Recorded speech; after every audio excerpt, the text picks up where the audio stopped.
Alright, guys. Liverpool have just, not in the end, edged past Villarreal because, we did beat them by 3 goals overall. So that's not really, a tie. But, 45 minutes ago, it was a different story.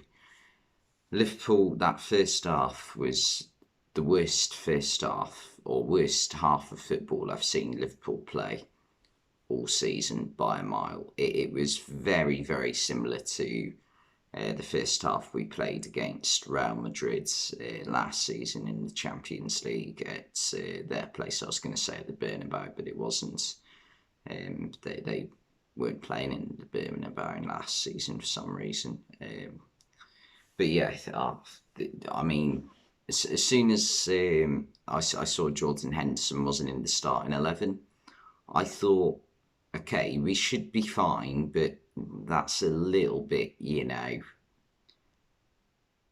of a red flag, or not a red flag, but a bit off-putting, because you're going into a stadium that's going to be like absolutely raucous and just you want your captain on the pitch, you want your leader on the pitch. You don't want a midfield of Naby Keita and Thiago. You want Henderson and possibly Milner as well.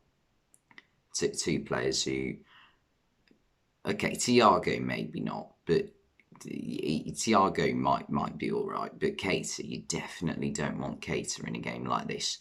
I think Keita's a good squad player for Liverpool, but he can't do it when when it's like backs against the wall, when there's pressure. That's just not his sort of game. The games he performs the best in are the games like at the weekend against Newcastle. Um, and yeah, tonight just wasn't his night at all. Well, the first half especially. Villarreal got the lead after about 3 minutes. Through Big Idea, cross to the back post, it gets pulled back across goal, and tap in for Dia. It just there was no individual mistake, but it was just too slow from absolutely everyone, and you just thought from that point, oh no, here we go, because that's got the fans going. And first off, they were by miles the best side. Liverpool couldn't string 3 passes together, which, the way Liverpool have played this season, it is, strange because, well, it's not strange because the reason it was is because Villarreal were playing really well. But it was unusual for Liverpool, definitely. Um, and they got a second for half time through Francis Coquelin. Like some of the players that are in this Villarreal team, you just think, how are these players playing in the Champions League semi final? Like, especially to an English fan. They had Etienne Capoue, who was playing for Watford a few seasons back, and couldn't get a game for Tottenham at one point. Francis Coquelin, again, the same thing, couldn't get a game for Arsenal um, at one point. Serge Aurier, poor at times for Tottenham. Juan Foyth couldn't get a game for Tottenham. Who else? There's someone else for Tottenham, I can't remember. Oh, Giovanni Lo Celso, again, he wasn't a first name on the team sheet for Tottenham.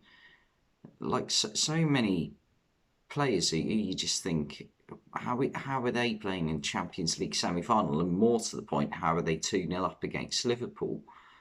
Don't get me wrong, they did have some very good players. Danny Parejo was superb, and so was Gerard Moreno, even though he definitely wasn't fully fit.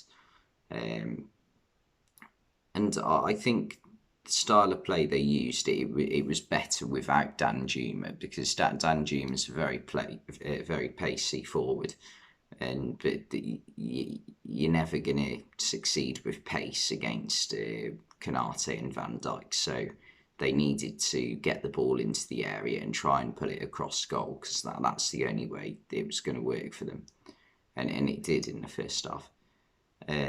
Second half, thankfully, Jurgen Klopp made a sub at half time. I wanted him to bring Henderson on, but he brought Diaz on, and that turned out to be a very good substitution because he just livened things up a bit.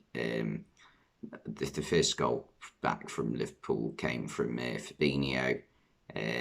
He just whacked it as hard as he could in the direction of the goal and got lucky because Villarreal's goalkeeper really made a horrific error letting the ball through his legs.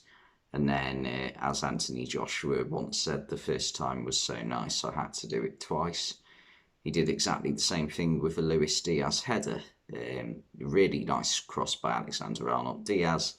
It's not the greatest header ever, but he is reaching a bit to get it, so you can sort of understand it. And it again squeezes through Rudi's legs. And the third one is just a stupid decision to rush out from his goal. Mane gets there first and manages to take it past him in one voice and slot it into an empty net. And that was game over. Etienne Capoue got sent off for a second bookable offence with about 2 minutes to go.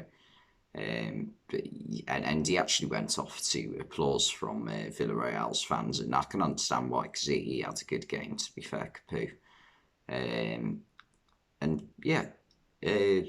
Villarreal should be proud of like not only the performance tonight, but also what they've achieved in the Champions League this season, because they've knocked out Bayern Munich and they've knocked out Juventus, which is, quite good going. Like, they are two giants of European football, whereas Villarreal, not so much. They're no nobody in English football, but they definitely aren't up there with Bayern, Liverpool, Juventus. These teams that they've managed to knock out. Just trying to think if there's anything else I need to cover. Liverpool did get quite a lot of chances towards the end of the game.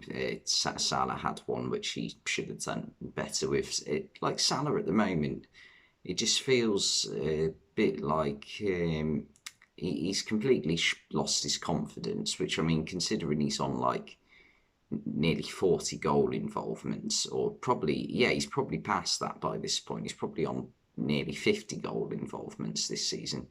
It's a bit strange because at the moment he just doesn't want to take any opponents on at all when he's dribbling, which it is strange.